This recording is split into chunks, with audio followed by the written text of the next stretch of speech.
12 декабрь улуу жазуучу Чыңгыз Айтматовдун туулган күнү жана улуттук адабият күнүнө карата Балыкчы шаарындагы Дипломат жеке мектебинде маданий иш-чара болду.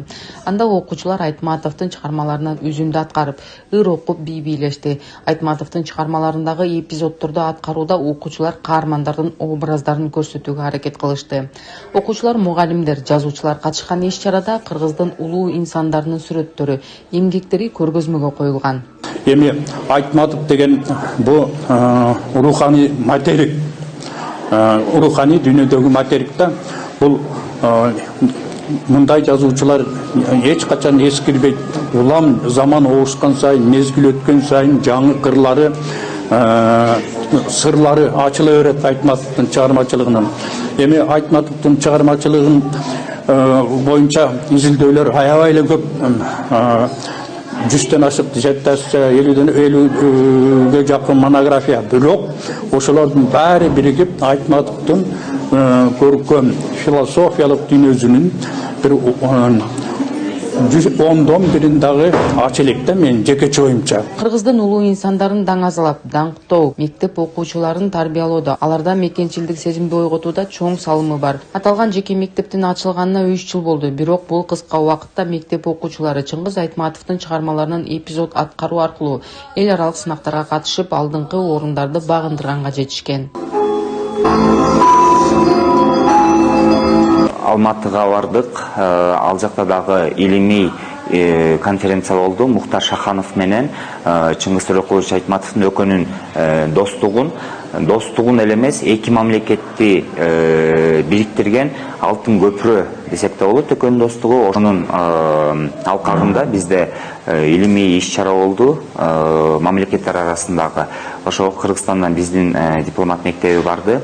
Ал жакка болсо биз 5-6 чыгармасынан турган композиция алып барганбыз. Ал композициябыз барган казак элине дагы аябай жагып, бизге баш байге гран-прини беришти. Белгилүү журналист, Код билим медиа борборунун жетекчиси Кубат Чекеров азыркы технология заманында окуучулардын жан дүйнөсүнө адабиятты киргизүү маанилүү экенин айтат. Балыкчыга келип, Дипломат мектебиндеги окуучулардын абдан мындай өрчүгөн талантына, чыгармачылыгына күбө болдук. Жакында эле бир кубанычтуу кабар укканбыз. Ошол мектептин окуучулары Алматыга чейин барып, Алматыдагы бир чоң сынакта баш байгени ээлеп, андан сырткары адабият, тарых жана ошо актёрдук чеберчилик боюнча 5 алдыңкы орунду ээлеп келишти деген ушундай кубанычтуу кабар укканбыз да. Анан ошону бизге эстибизге чалдырган элек.